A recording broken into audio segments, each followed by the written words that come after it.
Hi everybody, this is Rasmus Faber, producer of Platina Jazz. So today I'll be answering some questions from Anime Inside. I have them right here, so let's dive right in. Before we get started on Platina Jazz, let's talk a little about you and your work as a composer for anime. So it's a pretty long-winded story, I guess. I'll try to keep it really short. So I started in the early 2000s as a house music producer, and which led me to a DJ career in Japan initially as a producer and DJ. Um, and eventually that also led me to do full scoring for anime. So I did a couple of seasons for different animes in the on the scoring side, writing all the music. How did the initiative to form Platina Jazz come about? Can you talk briefly about the group's history from that time until today? So it was about the same time actually as I started writing that track for Megumi Nakajima. So I think it was in 2009 or 10. And it became quite popular, so that just kicked the project off, and we started going there on tours. And in the beginning, it was very much an album-based project, and we were very centered in Japan. And it took us a couple of years to really grow the YouTube audience that we kind of feel is maybe our home base now, even though we still go to Japan to tour. And so by now we've released 6 studio albums and 2 live albums. The last one. So next question. It's been several years since Platina Jazz had a live album production. Tokyo Express Live in Concert was the name of that previous album. And the new one is called A Friday Night in Tokyo. What things have changed since that time, and how do you feel having this experience again? So one big difference for this live album, we didn't have our usual singers.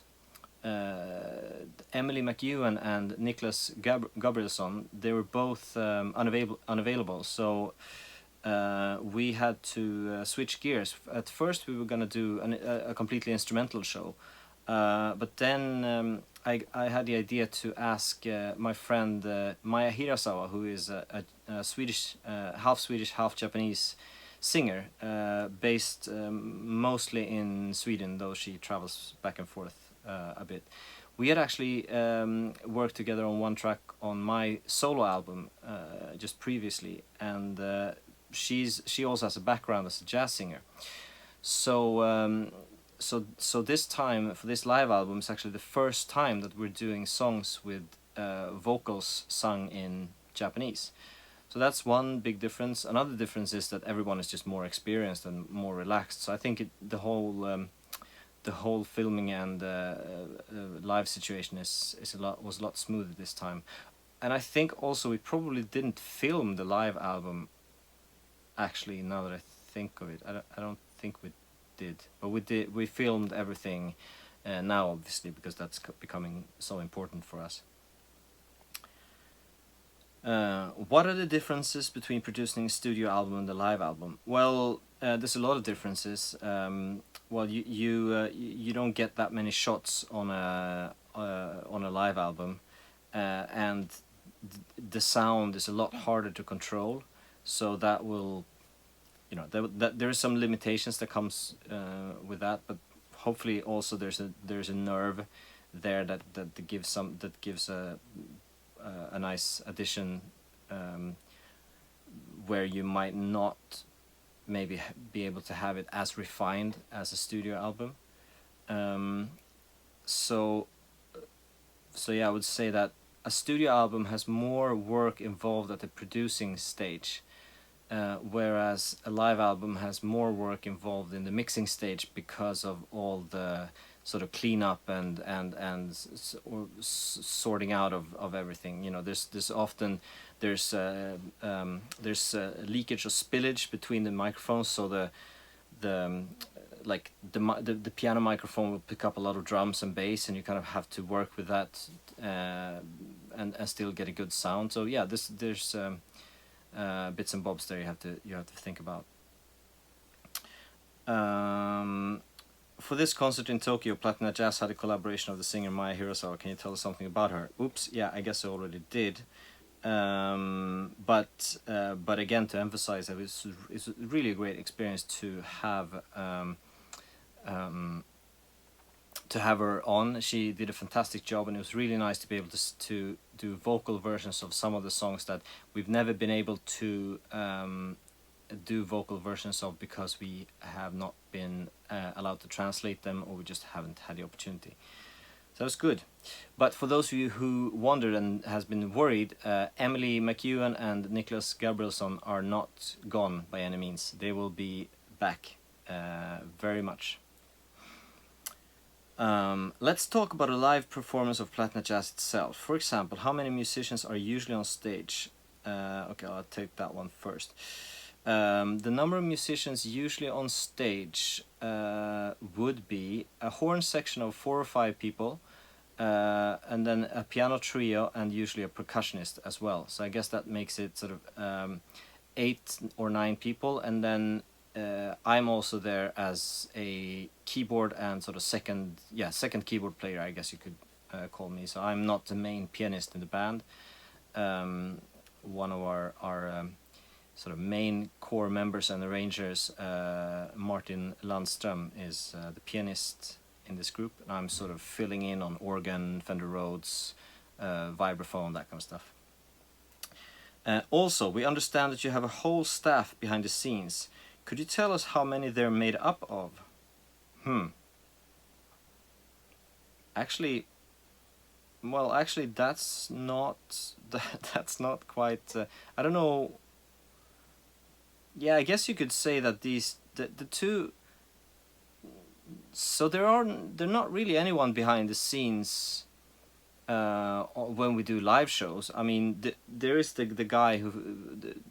So recently, there's the people who film it, and then when we do our productions, when we do our albums, then we're working together with my manager. Hirofumi Iwanaga, and the music journalist I mentioned, Yusuru Sato, to do track selection and that kind of stuff. But when we're doing live shows, there's actually just us.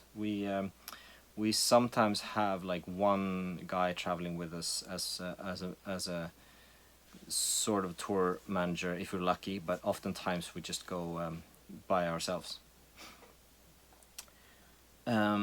What are the mechanics or the way of working together to offer an event of such quality as a Friday night in Tokyo? Well, thank you. So I mean, a lot of it, the reason that it goes so smoothly is because we're doing it in a venue called Billboard Live in Tokyo, which is just a super professional venue. I mean, they are so good at setting things up and accommodate our requests, and everything runs super smoothly there. So that's really, I have to credit the venue Billboard Live for that. So on to some album questions. All Platina Jazz productions have always been the same in the sense that each album has arrangements from several different anime. But have you ever considered having a project dedicated to a single anime? For example, anime such as Thank You No Escafrone, Neon Genesis Evangelion, Cowboy Bebop, etc. Or just franchises like Studio Ghibli or Gundam series. So we have considered it a couple of times. We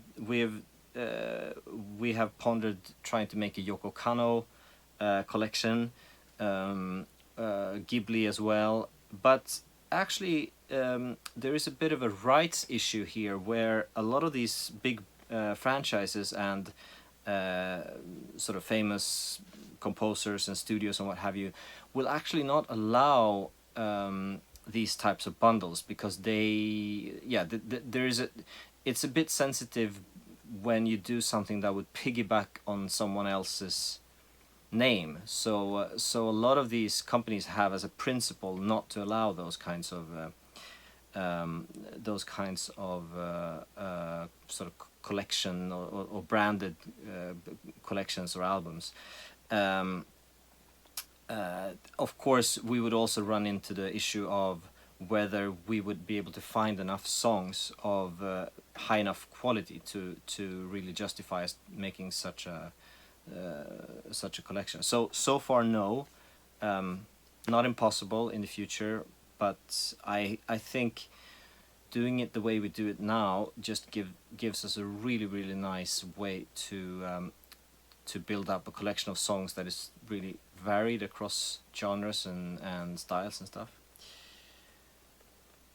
All right, so here's one. So in meetings with the Platina Jazz team, have you ever discussed which anime could have the best musical quality? What would be your personal opinion about it? So one interesting thing is that a lot of times some of the best songs are the hardest, or even are even impossible to make into jazz.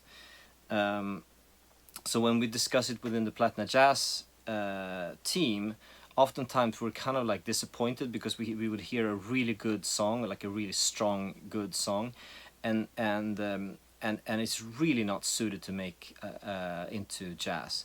That often happens when it's like a modern tune, or sort of semi-modern sounding, at least melodically.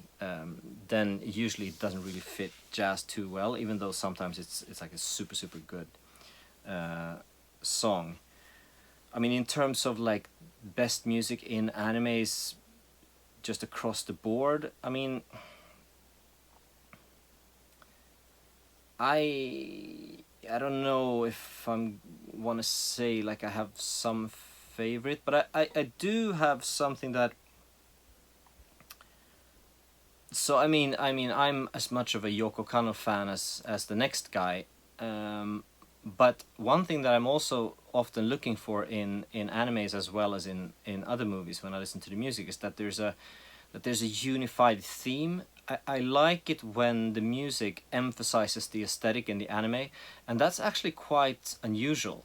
So oftentimes anime will have sort of quite different styles, and not necessarily, you know, the choice of music can sometimes be anachronistic. So you have a quite sort of synth heavy soundtrack piece in a fantasy anime, for example. That I'm sort of tend to go against a little bit. I think maybe that's sort of just like my Western conceptual brain when it comes to music. So I tend to like the scores that are like really conceptual and nice and plays into the aesthetics of the anime. And one such anime that comes to mind is Musishi. Damn, I'm botching the name. It was a while since I saw it. And then there's another anime called Fantastic Children. That's also like really, you know, they really nailed the conceptual theme of the score. So, but I mean, you know, the Macross soundtracks by Yoko Kanno are fantastic. I mean, the Frontier, the Macross Frontier one, and what's the name? Macross Plus, yeah. Macross Plus has a great soundtrack that influenced me quite a bit. What else? I mean, Joe Hisaishi is obviously fantastic.